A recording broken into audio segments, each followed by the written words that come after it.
നിങ്ങൾ പോയി ഞാൻ എങ്ങനെ ജീവിക്കും? ഇന്നത്തെ വീഡിയോ ഒരു സാധാരണ വീഡിയോ അല്ല കേട്ടോ. ഈ ക്യാമറ കട്ട് ചെയ്തുള്ള റിയൽ ലൈഫ് എന്താണെന്നുള്ളതാണ് കേട്ടോ ഇന്നത്തെ വീഡിയോയിൽ കാണിക്കുന്നത്. Actually I M struggling a lot. എൻ്റെ PCOSും വൈറ്റമിൻ ഡിയും പിന്നെ എൻ്റേതായിട്ടുള്ള കാര്യങ്ങളും ഒക്കെ വെച്ചിട്ട് ഞാൻ ഒരുപാട് സ്ട്രഗിൾ ചെയ്തിട്ടാണ് എൻ്റെ ഓരോ കാര്യങ്ങളും മുന്നോട്ട് കൊണ്ടുപോയിക്കൊണ്ടിരിക്കുന്നത്. അപ്പോൾ ഇന്നത്തെ വീഡിയോ എന്ന് പറഞ്ഞാൽ അതിനകത്ത് നമ്മൾ ചെയ്യുന്ന കാര്യത്തൊക്കെയാണ്. എങ്ങനെയാണ് എൻ്റെ PCOS വെച്ചിട്ട് ഞാൻ കാര്യങ്ങളൊക്കെ ചെയ്യുന്നത്, വൈറ്റമിൻ ഡി ഓക്കെ ആക്കാൻ ഞാൻ എന്തൊക്കെ ചെയ്തിട്ടുണ്ട്, എന്തൊക്കെ കഴിക്കുന്നുണ്ട്, എങ്ങനെയൊക്കെയാണ് എൻ്റെ ഹെൽത്തിൽ ശ്രദ്ധിക്കുന്നത്, ജോലിയിൽ എങ്ങനെയൊക്കെയാണ് ശ്രദ്ധിക്കുന്നത്, പിന്നെ ഇതൊക്കെ വെച്ചിട്ട് ഞാൻ എങ്ങനെയാണ് മര്യാദയ്ക്ക് ജീവിക്കുന്നത് എന്നുള്ളതാണ് ഈ ക്യാമറ കട്ട് ചെയ്തുള്ള എൻ്റെ മര്യാദ ജീവിതം. നിങ്ങൾക്ക് ഇന്നത്തെ ഫുൾ വ്ളോഗ് കാണുമ്പോൾ മനസ്സിലാവും കേട്ടോ. ഓക്കെ ബാ. എടാ, സാധാരണ ഞാൻ ഫ്രീ ആയിട്ട് ചെയ്യുന്ന ഒരുപാട് കാര്യങ്ങൾ ഞാനിപ്പോൾ ഭയങ്കരമായിട്ട് കഷ്ടപ്പെട്ടിട്ടാണ് ചെയ്യുന്നത് കേട്ടോ. അതായത് ഈ ഒരു അസുഖം, ഹോർമോണൽ ഇംബാലൻസ്, PCOS ഒക്കെ വന്ന ശേഷം എൻ്റെ അവസ്ഥ ഇങ്ങനെയൊക്കെ തന്നെയാണ്. ഇപ്പോൾ ഈ ഒരു ബിഹൈൻഡ് ദ സീൻ ഞാൻ ഇവിടെ ഇടാനുള്ള കാരണം എന്താണെന്നറിയോ? എനിക്ക് ശരിക്കും പ്രിറ്റൻഡ് ചെയ്യേണ്ട ആവശ്യമില്ല. എനിക്ക് വൈക്കുമെങ്കിലും വയ്യെങ്കിലും എൻ്റെ വീട്ടിൽ ഞാൻ ചെയ്യേണ്ടുന്ന കാര്യങ്ങൾ ഞാൻ തന്നെ ചെയ്യണം. അതുപോലെ പുറത്തും ഞാൻ ചെയ്യേണ്ടുന്ന കാര്യങ്ങൾ ഞാൻ തന്നെ ചെയ്യണം. എൻ്റെ കൂടെയുള്ളവർക്ക് ഈ കാര്യങ്ങളൊക്കെ അറിയുകയും ചെയ്യാം. അവർക്ക് പറ്റുന്നത് പോലെയൊക്കെ അവരെന്നെ സപ്പോർട്ട് ചെയ്യുകയും ചെയ്യുന്നുണ്ട്. പക്ഷേ ചില ആളുകളെ സംബന്ധിച്ചിടത്തോളം അവർ ഈ ജോയിൻറ്റ് ഫാമിലിയിലോ അല്ലെങ്കിൽ ഇങ്ങനത്തെ കാര്യങ്ങളെക്കുറിച്ചൊന്നും വലിയ ഐഡിയ ഒന്നും ഇല്ലാത്ത പെൺകുട്ടികളെ സംബന്ധിച്ചിടത്തോളം അവർക്ക് നരകമായിരിക്കും കേട്ടോ. കാരണം ഞാൻ വെറുതെ ഇരിക്കാൻ പോലും കഷ്ടപ്പെടുന്ന ഒരാളാണ്. കഷ്ടപ്പെട്ട് വെറുതെ ഇരിക്കാറില്ലേ, അങ്ങനെ അനുഭവിക്കുന്ന ഒരാളാണ്. അപ്പോൾ ഇവരുടെയൊക്കെ ഫാമിലിയിലുള്ള ആൾക്കാർ എൻ്റെ പോലെയുള്ള ഒരാളുടെ വീഡിയോ കാണുന്നുണ്ടെങ്കിൽ അവർക്ക് മനസ്സിലാവുമല്ലോ. കാരണം ഞാൻ എത്ര ആക്റ്റീവായിരുന്നു മുന്നേ, ഞാനാണ് ഇപ്പോൾ ഓരോ ചെറിയ കാര്യങ്ങളും ഇത്രയും കഷ്ടപ്പെട്ട് ചെയ്യുന്നത്. സോ അവർക്കൊരു തിരിച്ചറിവ് ഉണ്ടായിക്കോട്ടെ കരുതിയിട്ടാണ് കേട്ടോ. എൻ്റെ മര്യാദ ജീവിതത്തിൻ്റെ ഏറ്റവും വലിയ നടുന്തൂണാണ് എൻ്റെ ഉമ്മ. എനിക്ക് വയ്യാണ്ടായപ്പോൾ മുതൽക്ക് രാവിലെ നേരത്തെ എഴുന്നേറ്റ് ഫുഡ് ഉണ്ടാക്കി വയ്ക്കും. കടലക്കറിയാണ്, ദോശയാണ് കേട്ടോ. ഇത് രണ്ടും തത്തൂട്ടി ചെയ്തിട്ടുണ്ട്. പക്ഷേ എനിക്ക് ഇന്ന് മുതൽ ഈ തണൽ 2 ദിവസത്തേക്ക് ഉണ്ടാവില്ല. കൈസ് 2 ദിവസത്തേക്ക് ഉണ്ടാവില്ല. തത്തൂട്ടി കുഞ്ഞുവിൻ്റെ വീട്ടിൽ പോവാണ്. അവൾക്ക് ഇൻ്റെ അത്രയും വയ്യ. അപ്പോൾ അവളുടെ അടുത്തേക്ക് പോയി. ഞങ്ങളിൽ ആർക്കാണോ കൂടുതൽ വയ്യായിക അവരുടെ അടുത്ത് നിൽക്കുക എന്നുള്ളതാണ് തത്തൂട്ടിയുടെ സിദ്ധാന്തം. അപ്പോൾ ഇന്നിപ്പോൾ ഓൾക്കാണ് കൂടുതൽ വയ്യായിക. അപ്പോൾ അങ്ങോട്ടേക്ക് പോവാണ്. എൻ്റെ കുട്ടി ഓക്കെ വരൂ കേട്ടോ. 2 ദിവസം കഴിഞ്ഞ് ഇൻഷാല്ലാ അവളെ 1 ടീസ്പൂണ് ഉലുവ രാത്രി വെള്ളത്തിലിട്ട് വെച്ചാണ് കേട്ടത്. ഉലുവ കണ്ടില്ല അല്ലേ? കാണിച്ചു തരാം കേട്ടോ. ഇതാണ് ഇത്രയും ഉലുവ. ഓക്കെ.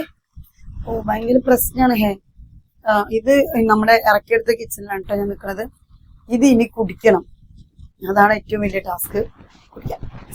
രാവിലെ വെറും വയറ്റിൽ നമ്മൾ ഈ ഉലുവ കഴിക്കുന്നത് നമ്മുടെ ഹോർമോൺസിനെ ഓക്കെ ആക്കാനും നമ്മുടെ മൂഡ്സ് നന്നായിട്ട് വെക്കാനും അതുപോലെ തന്നെ നമ്മുടെ ഹാപ്പി ഹോർമോൺസിനെ സ്റ്റിമുലേറ്റ് ചെയ്യാനും ഒക്കെ ഹെൽപ്പ് ചെയ്യും കേട്ടോ.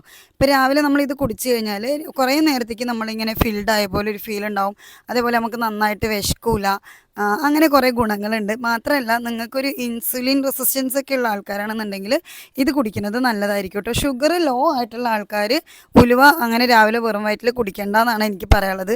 എൻ്റെ ഫേസ് നിങ്ങൾ നോക്കണ്ട. എനിക്ക് ഈ കയപ്പുള്ള സാധനങ്ങളൊക്കെ കുടിക്കുക എന്ന് പറയുന്നത് ഭയങ്കര ബുദ്ധിമുട്ടാണ്. മാത്രമല്ല ഈ ഉലുവേനല്ലേ ആ വെള്ളം കുടിച്ചിട്ട് ഉലുവ ചവച്ച് കഴിക്കാനാണ് പറഞ്ഞത്.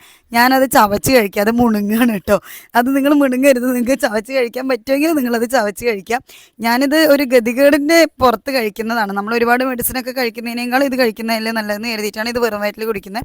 എല്ലാ ദിവസവും ഞാൻ ഇതല്ല കേട്ടോ വെറും വയറ്റിൽ കുടിക്കുക. ഞാനിത് വീക്കിലി 2 ദിവസമാണ് ഈ ഉലുവ അങ്ങനെ കുടിക്കുള്ളൂ. പക്ഷേ ഇത് നമുക്ക് നന്നായിട്ട് നമ്മുടെ ഹോർമോൺ സെറ്റാക്കാൻ ഹെൽപ്പ് ചെയ്യുന്നുണ്ട് കേട്ടോ. എന്നെ സംബന്ധിച്ചിടത്തോളം എനിക്കൊരു ചെറിയൊരു കയ്പുള്ള ഗുളിക കഴിക്കുകയാണെങ്കിൽ പോലും ഇതുപോലത്തെയൊക്കെ പല എക്സ്പ്രഷൻസും എൻ്റെ അടുത്ത് വരാറുണ്ട്. അപ്പോൾ അത് നിങ്ങൾ കാര്യമാക്കേണ്ട. നിങ്ങൾക്ക് പറ്റുമെങ്കിൽ നിങ്ങൾ കഴിച്ചോട്ടോ.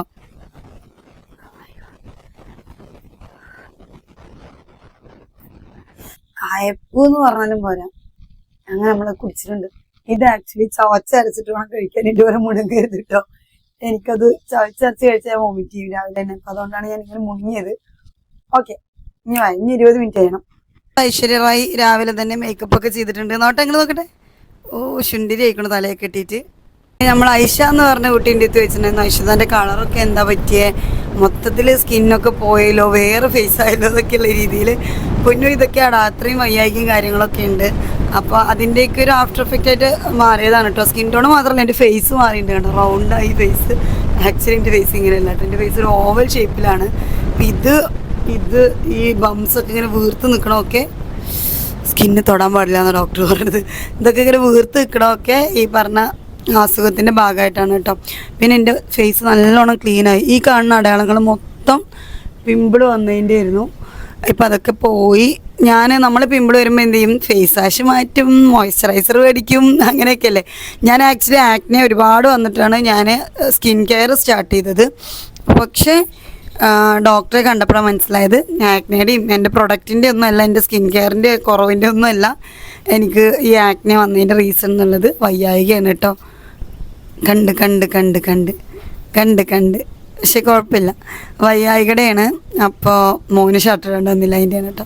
ബട്ട് നൗ ബെറ്ററാണ്, നമ്മുടെ ഹെൽത്ത് ഓക്കെ ആക്കുമ്പോൾ ഇതും ഓക്കെ ആയിട്ട് വരുന്നുണ്ട്. പിന്നെ ടാന് കുറച്ചൊക്കെ പോയി വരുന്നുണ്ട്, ബെറ്ററായി വരികയാണ് ഞാനിപ്പോൾ. എന്നൊക്കെ ബെറ്റർ ആവും, കംപ്ലീറ്റ് ആവും എന്നൊക്കെ അറിയില്ല. എനിക്ക് തോന്നുന്നു ഇനി എൻ്റെ പഴയ സ്കിൻ ടോൺ വരില്ല എന്ന്. പക്ഷെ ഇപ്പോൾ ഒരു ബെറ്റർ സ്കിൻ ടോൺ ഉണ്ട് കേട്ടോ. മറ്റത് ഞാനിങ്ങനെ ഭയങ്കരമായിട്ട് ടാൻഡായിരുന്നു. അല്ലാണ്ടായാലും എങ്ങനെ ശരിയാവുക?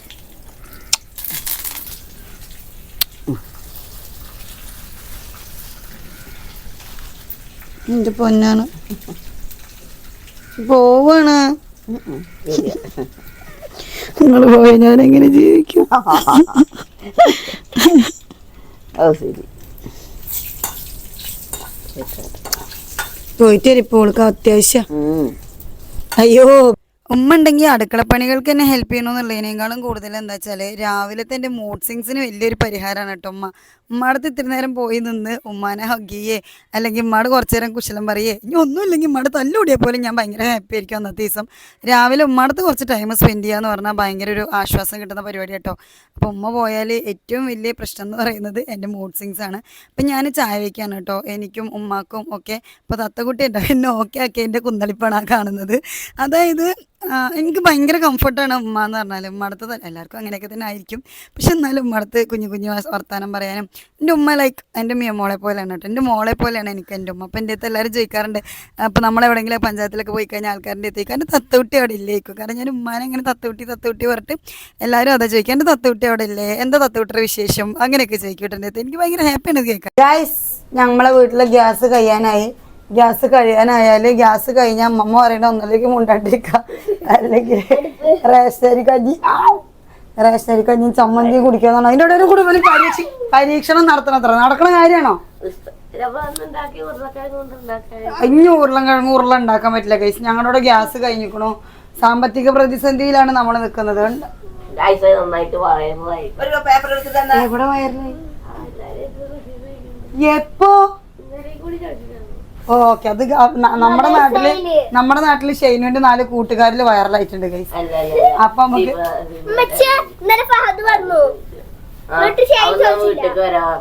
എന്ത് ഉരുള തിന്നാനോ? ഓക്കെ, എന്റെ കുട്ടിയുടെ ബർത്ത്ഡേക്ക് ഞാൻ വാങ്ങിച്ചു കൊടുത്ത പുതിയ RC കാറ് ഒരു ദിവസം മോന്റെ കൂട്ടുകാരനുണ്ടെ കൊടുത്തു. പിന്നെ അത് ഒരു കൊല്ലമായിട്ട് കാണാനില്ല ഗൈസ്. ഇനിയിപ്പോ കൂട്ടുകാരൻ്റെ കയ്യിലുണ്ടോ ഇല്ലയോ അല്ലാഹുവാണ് പഠിച്ചല്ലേ. പിന്നെ ഇന്നത്തെ വീഡിയോയിൽ ഞാനൊരു കാര്യം പറഞ്ഞതാ, ഇവന് 13 വയസ്സായി. അതായത് ശബ്ദമൊക്കെ മാറി, ഉയരമൊക്കെ വെച്ച് കണ്ട എൻ്റെ അത്ര എത്തിച്ചെക്കൻ, എൻ്റെ അത്ര എത്തിച്ചെക്കൻ. അപ്പോൾ ഇതേതൊരു പെൺകുട്ടിയാണെന്നുണ്ടെങ്കിൽ നമ്മളുടെ പ്രായപൂത്രിയായ ചടങ്ങൊക്കെ കൂട്ടും. ഇവനൊക്കെ പ്രായപൂത്രി ആയി കേട്ടോ, കാരണം അവൻ്റെ സൗണ്ടൊക്കെ മാറി, ഹൈറ്റൊക്കെ വെച്ച്. അപ്പോൾ ആൺകുട്ടികളിലുള്ള പ്യൂബേർട്ടി അതെങ്ങനെയാണെന്നുള്ളത് നമ്മൾ ഇന്നത്തെ വീഡിയോയിൽ ഡിസ്കസ് ചെയ്യുന്നുണ്ട് ഗൈസ്. ഉലുവെള്ളം കുടിച്ചിട്ട് ഒരു 20 മിനിറ്റ് കഴിഞ്ഞിട്ടാണ് കേട്ടോ നമ്മളിത് കഴിക്കുക. ആൽമണ്ട് എല്ലാ ദിവസവും കഴിക്കാറുണ്ട്. ആൾട്ടർനേറ്റീവ് ഡേയ്സിൽ ഈ കറുത്ത മുന്തിരി, അതല്ലാന്നുണ്ടെങ്കിൽ ഈന്തപ്പഴം, ഈ ഡേറ്റ്സ് ഉണ്ടല്ലോ അത്, ഇതാണ് കേട്ടോ ഞാൻ കഴിക്കുക. ഇപ്പോൾ ഒരു 5 മിനിറ്റ് മുന്നേ നിങ്ങൾ എന്നെ അവിടെ ഹാപ്പി ആയിട്ട് കണ്ടിട്ടുണ്ടായിരുന്നില്ലേ? ഞാൻ ഒരു 2 മിനിറ്റ് പുറത്ത് ഒറ്റയ്ക്ക് ഇരുന്നപ്പോഴേക്കും സോൺ ഔട്ട് ആവുന്നുണ്ട് കേട്ടോ. എൻ്റെ ഷെയ്നൂട്ടി എടുത്ത വീഡിയോസാണ് കുറച്ച് ഇതിനകത്ത് ഉള്ളത്. അപ്പോൾ അതിലാണ് ഞാൻ മനസ്സിലാക്കുന്നത് ഞാൻ എത്രമാത്രം സ്ട്രെസ്ഡ് ആണ് എന്നുള്ളത്. കണ്ടോ, ഇത് ഞാനിവിടെ നിന്ന് സോൺ ഔട്ടായി പോയതാണ് കേട്ടോ. ചായ കുടിക്കുന്ന സമയത്ത് പഞ്ചസാര മാറ്റി ഞാനിപ്പോൾ ശർക്കര ആക്കിയിട്ടുണ്ട് കേട്ടോ. നിങ്ങൾക്ക് ചായ സ്കിപ്പ് ചെയ്യാൻ പറ്റിയ അത്രയും നല്ലതാണ്. ഞാൻ 62.5 കിലോ ഉണ്ടായിരുന്നു, ഇപ്പോൾ 61.5 കിലോ ആയിട്ടുണ്ട്. വെറും 1 കിലോണ് കുറഞ്ഞിട്ടുള്ളൂ കേട്ടോ. പക്ഷെ ഞാൻ നല്ലോണം മെലിഞ്ഞിട്ടുണ്ട്. അവനോട് പറഞ്ഞതാണേ, എല്ലാ പാത്രത്തിലും കപ്പിനെ നിറയ്ക്കാനും പറഞ്ഞിട്ട് വെള്ളം നിറച്ച് വെച്ചിട്ട് ഒക്കെ നാശാക്കി വെച്ചിരിക്കുകയാണേ. അപ്പൊ വൃത്തിയാക്കാൻ പറഞ്ഞതാ.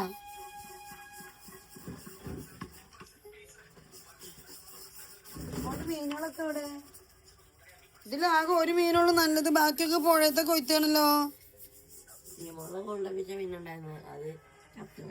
അതിന്റെ കൂടെ കണ്ണി കണ്ട മീനുകളിട്ട് പിന്നെ ചാവൂലേ. കാലിച്ചായ കുടിച്ച് കഴിഞ്ഞിട്ട് ഒരു 3/4 മണിക്കൂർ കഴിഞ്ഞിട്ടാണ് കേട്ടോ ബ്രേക്ക്ഫാസ്റ്റ് കഴിക്കുന്നത്. ഞാൻ 2 ദോശ എടുത്തിട്ടുണ്ടെങ്കിലും 1.5 ദോശയെ കഴിച്ചിട്ടുള്ളൂ. പിന്നെ കടലക്കറി ഉണ്ടായിരുന്നു കേട്ടോ, ഉമ്മ ഉണ്ടാക്കിയ ദോശയും കടലക്കറി ആയതുകൊണ്ടാണ്.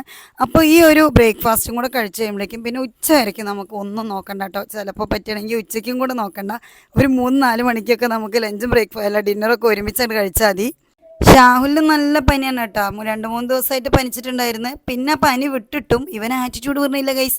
ചായ ഉറന്നു കൊടുത്തിട്ടുണ്ട് ചെക്കനക്ക്, അപ്പോൾ അവൻ എൻ്റെ അടുത്ത് ചായ കൊടുത്തതിനുള്ള ആറ്റിറ്റ്യൂഡാണ് ഇത്രയും കാണിക്കുന്നത്.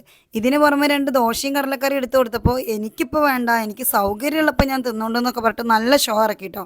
പിന്നെ ഞാൻ അവിടെ നിൽക്കാൻ നിന്നില്ല, ഞാൻ റൂമിൽ നിന്ന് പുറത്തു പോയി ഗൈസ്. ഗൈസ് നമ്മളെ തത്തക്കുട്ടി പോവാണ് ഗൈസ്, പോവാണ്. പോയിട്ട് വരാം. എന്നാലും ഒരൊന്നാലും ഇല്ല. ഓ നാളെ വരുമോ നോക്കട്ടെ, മറ്റന്നാ അവിടെ എത്തട്ടെ. ആ കുട്ടി മീനേറാക്കാണ്, മീനിന്റെ ഫിഷ് ടാങ്ക് മാറ്റാണ്. അത് അവനക്ക് അവിടെ എടുത്തിട്ട് പോയിട്ട് കഴുകാനുള്ള ഒഴിവില്ല. പൊന്നേ ഇത് കണ്ടോണ്ടല്ലേ ചേച്ചി? അല്ല ഇവിടെ വെച്ച് കേൾക്കണ്ടെന്ന് എനിക്ക് പറഞ്ഞൂടെ? ഇവിടെ അങ്ങനെ വള്ളമായി.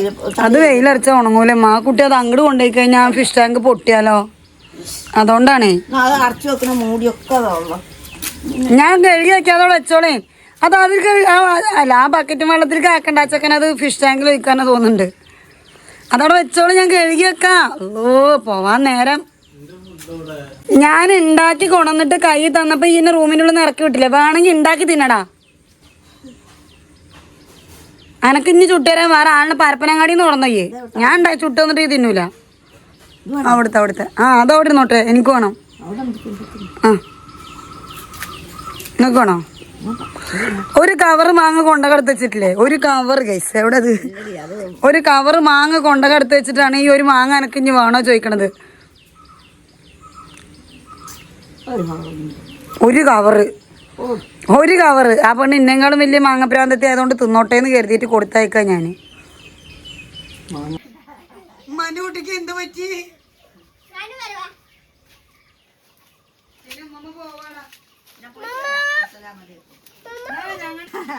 കാരണം കണ്ണുകുത്തി പൊട്ടിക്കും.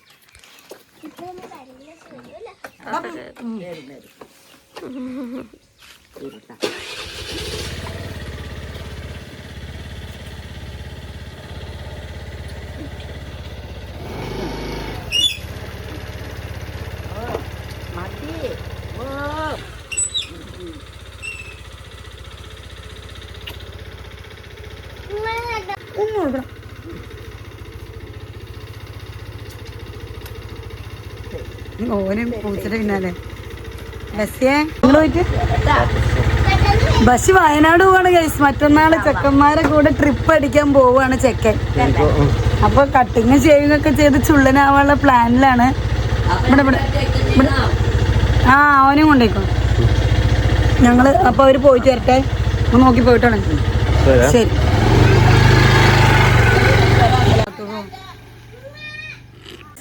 നമ്മുടെ ഇവിടെ ഒരു മരിപ്പുണ്ട്. നമ്മുടെ ചീനിക്കോട് വടക്കേക്കാട്ടിൽ ഒരു ചേട്ടൻ തൂങ്ങി മരിച്ചു. അപ്പോൾ നമ്മൾ അങ്ങോട്ട് പോവാണ്. അപ്പോൾ ഇത് അറിഞ്ഞത് ഇപ്പോഴാട്ടോ, ഭക്ഷണം കഴിച്ചുകൊണ്ടിരിക്കുമ്പോഴറിഞ്ഞേ. പിന്നെ നമ്മൾ വേറൊന്നും ചെയ്തിട്ടില്ല, നേരെ വീടും പൂട്ടി ഇറങ്ങിയിട്ടുണ്ട്. ബഷി ഉമ്മനെ കൊണ്ടാക്കാൻ പോയിട്ടുണ്ട്. അപ്പോൾ ഇനി ഉമ്മ വരുമ്പോഴേക്കും ഓൻ അങ്ങോട്ട് വരാമെന്ന് പറഞ്ഞിട്ട്, അമ്മ വിട്ടിട്ട് അവൻ അങ്ങോട്ട് വരാറുണ്ട്. ടു ബി ഹോണസ്റ്റ് എനിക്ക് പോയോക്കട്ടെ. പോയതുപോലെ അല്ല കേട്ടോ ഞാൻ തിരിച്ചു വന്നത്. ഉച്ച കഴിഞ്ഞിട്ടാണ് തിരിച്ചു വന്നത്. അതുവരെ അവിടെ നിന്നപ്പോഴേക്കും എനിക്ക് തലവേദനയൊക്കെ ഇളകി ഞാൻ ഒന്നിനും വയ്യാത്തൊരവസ്ഥയിലാണ് പോകുന്നത് കേട്ടോ. അങ്ങനെ പിന്നെ ഫുഡ് നമ്മൾ പുറത്തുനിന്ന് ഓർഡർ ചെയ്ത് വാങ്ങിക്കുകയാണ് ചെയ്തത്.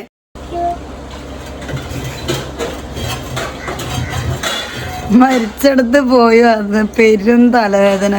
ഒരു ഫുഡ് പോലും ഉണ്ടാക്കിയിട്ടില്ല. ഉച്ച കഴിഞ്ഞിട്ട് ഞാൻ അങ്ങോട്ട് എത്തിക്കണം കേട്ടോ. അപ്പം നമ്മൾ പുറത്തുനിന്ന് വാങ്ങിക്കേണ്ടി വന്നു. അങ്ങനെ ഹോസ്പിറ്റലിൽ പോകണമെന്ന് വിചാരിച്ചായിരുന്നു, ഒന്ന് ഡോക്ടറെ കാണിക്കാൻ. പക്ഷെ ഒന്നും നമുക്ക് പോകാൻ പറ്റില്ല. ആക്ച്വലി ഇന്നിപ്പോൾ നമുക്ക് മരിപ്പുണ്ടായിരുന്നില്ല. അങ്ങോട്ട് പോയി വന്നപ്പോഴേക്ക് നല്ല തലവേദന ഉണ്ട് കേട്ടോ. ഇപ്പോൾ ഭക്ഷണം കഴിച്ചിട്ട് വേണം വീട് വൃത്തിയാക്കാൻ. ഇവിടെ എൻ്റെ 2 കിച്ചാമ്പികളുണ്ടായിരുന്നു, ഷെയ്നും ഉണ്ടായിരുന്നു, മീ ഉണ്ടായിരുന്നു. ഗൈസ് ഞാൻ ബ്ലഡ് ടെസ്റ്റ് ചെയ്യാൻ പോവാണ്. ഈ ഒരു ബ്ലഡ് ടെസ്റ്റിലെങ്കിലും എല്ലാം നോർമൽ ആവട്ടെ എന്ന് ഒന്ന് ആശംസിക്കടാ. ഇൻഷാ അല്ലാഹ് ഒക്കെ സെറ്റാവും. അങ്ങനെ 2 മാസത്തെ വലിയ പോരാട്ടത്തിൻ്റെ ഒടുവിലുള്ള ബ്ലഡ് ടെസ്റ്റിൽ അൽഹംദുലില്ലാ നമ്മുടെ വൈറ്റമിൻ ഡി നോർമൽ ആയിട്ടുണ്ട് കേട്ടോ. 63 ആയിട്ടുണ്ട്. And I am very happy. 5 ഉണ്ടായിരുന്നുള്ളൂ. പക്ഷേ ബ്ലഡ് ടെസ്റ്റ് എടുക്കുക എന്നുള്ളത് ഒരു വലിയൊരു ടാസ്ക്കാണ് കേട്ടോ. എന്നെ സംബന്ധിച്ചിടത്തോളം എനിക്ക് ഇഞ്ചക്ഷൻ വെക്കാൻ നല്ല പേടിയാണ്. 2 പ്രസവിച്ചതല്ലേ ഇപ്പോഴും പേടിയാണെന്നുള്ള ടിപ്പിക്കൽ ക്വസ്റ്റ്യൻസ് ഒക്കെ ഒഴിവാക്കിയിരിക്കണം കേട്ടോ. 10 പ്രസവിച്ചാലും ചിലർക്ക് പേടിയായിരിക്കും. അപ്പോൾ നിങ്ങൾ അത് കാര്യമാക്കാൻ പാടില്ല. ആൻഡ് ഇത് വൈകുന്നേരത്ത് ഞങ്ങൾ എങ്ങോട്ടേക്കോ പോകുമ്പോൾ എടുത്താണ്. അപ്പോൾ നിങ്ങൾക്ക് വീഡിയോ ഇഷ്ടപ്പെട്ടിട്ടുണ്ടെങ്കിൽ ലൈക്ക് ചെയ്യാനും ഷെയർ ചെയ്യാനും കമൻറ്റ് ചെയ്യാനൊന്നും മറക്കരുത്. അടുത്ത ഒരു വീഡിയോ ആയിട്ട് വരുന്നത് വരേക്കും എല്ലാവർക്കും ബൈ ബൈ. അസ്സലാമു അലൈക്കും.